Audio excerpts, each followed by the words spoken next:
È stato trovato ieri sera alla periferia nord di Padova il furgone utilizzato per il rapimento del piccolo David di 5 anni da parte del padre rumeno che, con altri complici, lo ha strappato dalle braccia della madre.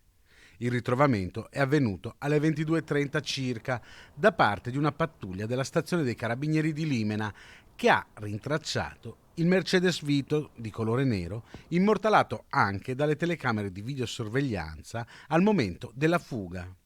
Il mezzo era stato lasciato all'altezza di un'officina meccanica. Procedono anche le indagini. È stata infatti identificata la donna che faceva da palo al comando che ha rapito il bambino.